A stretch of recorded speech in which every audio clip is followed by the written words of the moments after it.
என் வாழ்க்கையில் எங்கு திரும்பினாலும் பிரச்சனைகள் தான்.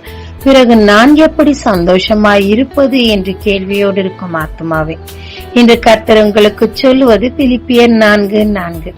கர்த்தருக்குள் எப்பொழுதும் சந்தோஷமாயிருங்கள், சந்தோஷமாயிருங்கள் என்று மறுபடியும் சொல்லுகிறேன். நிபந்தனை 5ஆம் வசனம், உங்கள் சாந்த குணம் எல்லா மனுஷருக்கும் தெரிந்திருப்பதாக. இந்த வசனத்தை எழுதியது பவுல்.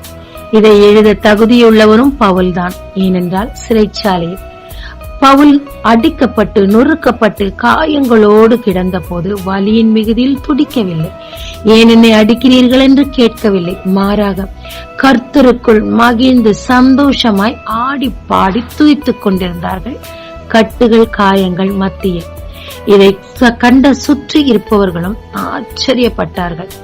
சிறை அதிகாரி அவரிடம் வந்து, எப்படி நீ தப்பிக்காமல் இருக்கிறீர், கதவு திறந்த பின்னும் போகவில்லையே என்று கேட்ட போதும் சாந்தமாய் தேவனுடைய காரியங்களை அவருக்கு எடுத்துச் சொன்னார்கள்.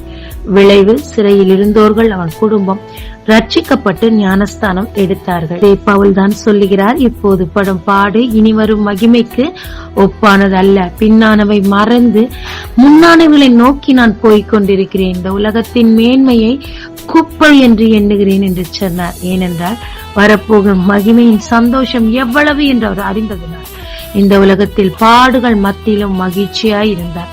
அதன் விளைவு அநேக ஆத்துமாக்களை அவர் ஆதாயப்படுத்திக் கொண்டார்.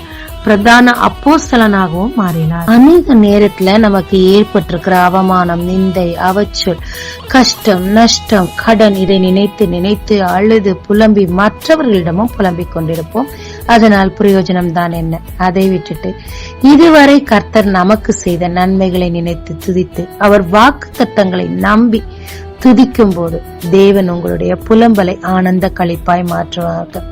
இந்த நேரத்துல சாந்தத்தை கடைபிடிக்கணுங்க. டென்ஷனாய் கத்தக்கூடாது.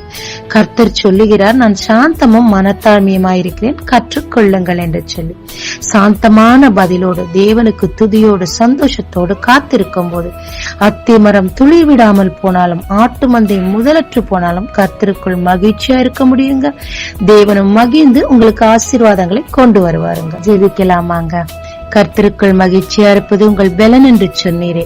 துன்பத்தின் மத்தியிலும் பவுலை போல மகிழ்ந்திருக்க எனக்கும் கற்றுத்தாரும்.